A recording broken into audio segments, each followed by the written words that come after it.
will see the multi-level inheritance. As we know, in multi-level inheritance, we are having a base class. This base class is going to derive the properties to the derived class, where this derived class in turn it is going to act as a base class for another derived class. Such type of inheritance, what we are going to call it as multi-level inheritance. See here, in this picture, the grandfather properties or characteristics or features are inherited to father. Then father later onwards is going to inherit the properties to the child. Now this child is going to contain both the properties and characteristics and features of father as well as grandfather. That is what it is called as a multi-level inheritance. So moving to the next slide, example.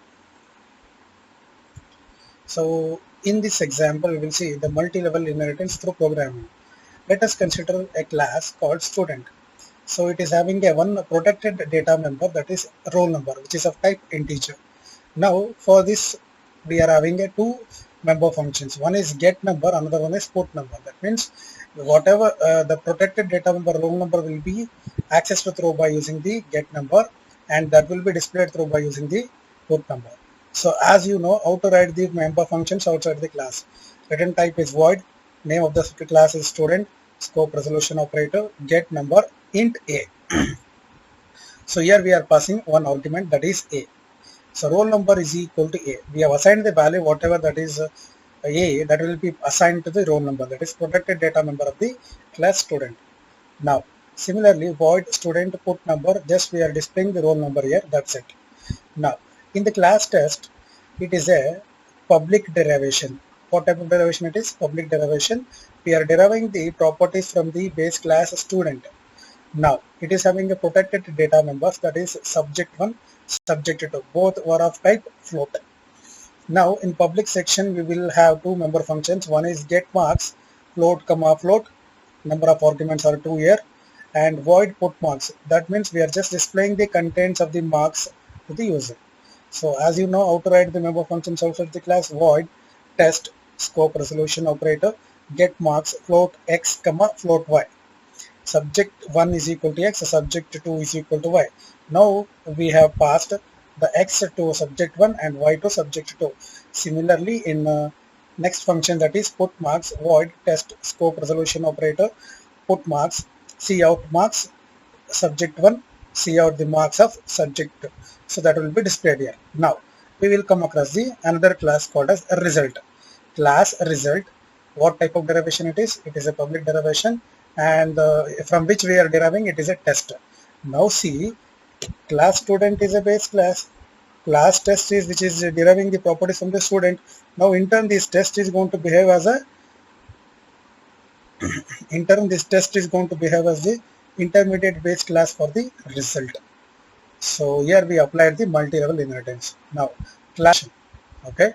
Now in this one we are having a one private data member, that is float total, public void display, only one member function, that is void display. Now void result scope resolution operator, so display void. Since it belongs, display function belongs to which class? That is result class. Now total is equal to sub1 plus sub2. Since sub1 and sub2 are defined inside the test, since it is deriving the properties through public derivation, it can be accessed since it is a private protected data members, so it can be accessed. That is total is equal to subject 1 plus subject 2. So next we are using the member function, that is put marks and put number.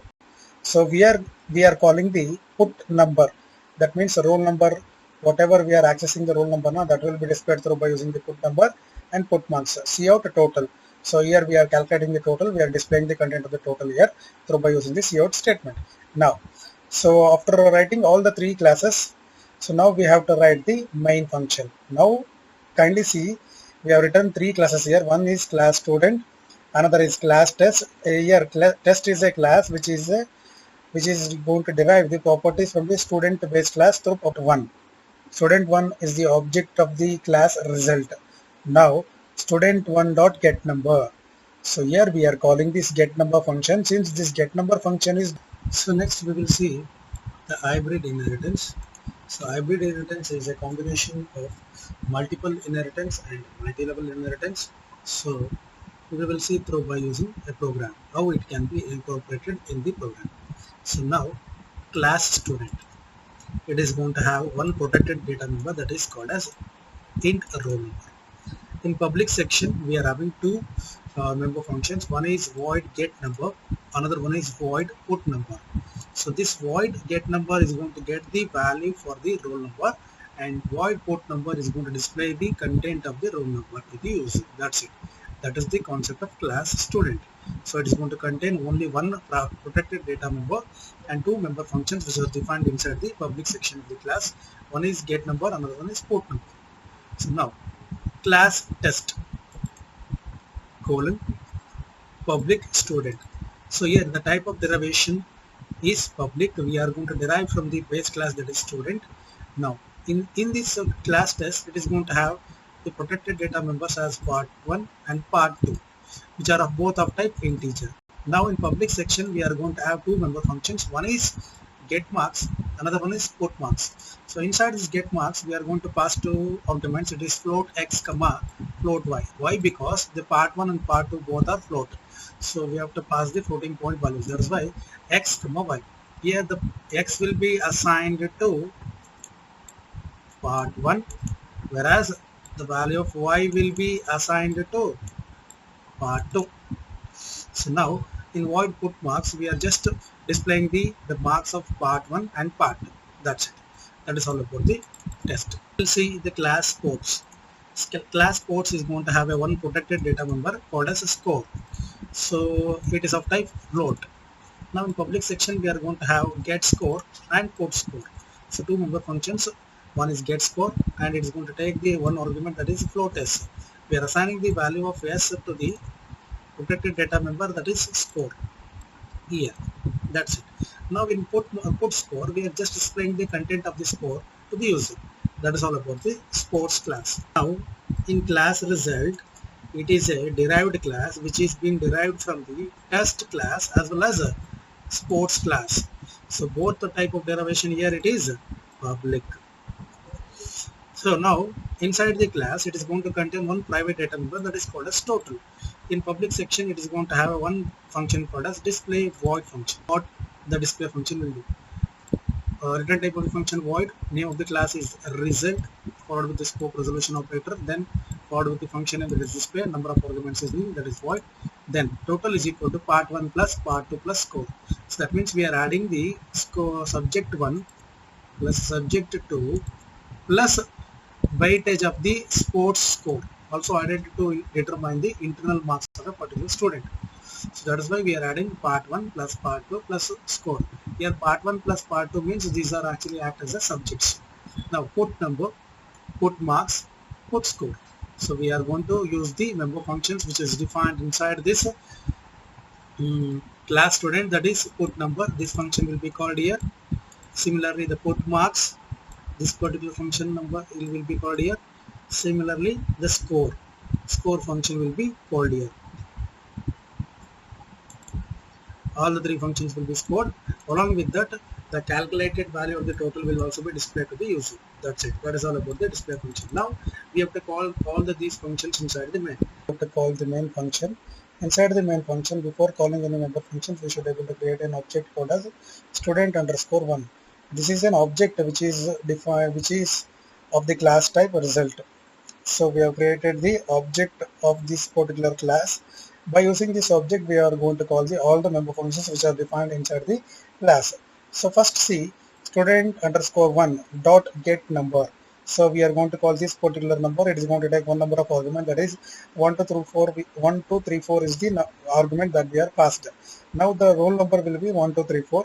Now we are going to call the second function, that is student underscore 1 dot get marks. Here we are going to pass the two number of arguments, both are of type float. This particular function will be called here. Now, so 27.5 will be assigned to the part 1, whereas 33.0 will be assigned to the part 2. So now student 1 dot get score. So we are going to pass 6.0 as the score, which is going to assign to the score. So now it will be assigned to the class this particular function. Now student get called student underscore 1 dot get score. 6.0 is the argument that we are going to pass. Here 6.0 will be assigned to the score here, this particular function will be called here. Okay, so now finally at last we are going to call student underscore one dot display, the last function which is this, which is defined here. So when this particular function is called, here total is equal to part 1 plus part 2 plus score. So what is the value of part 1? 27.5 plus 33.0 plus what is the value of score? 6.0 will be added, and total that will be stored in the variable that is total. So before that, it is going to display the number, put number. What is the number we have assigned to the roll number? 1 2 3 4. So that number will be displayed here. Next, put marks. The put marks is equal to, it is going to put 27.5 and 33.0, and whereas score it is going to assign it as 6.0, and finally it is going to display the value of total, where the total is equal to summation of part 1 plus part 2 plus score. All the three values are added, and the result will be stored in the total, where it is going to display in the display function. At last we are going to have the return 0 function.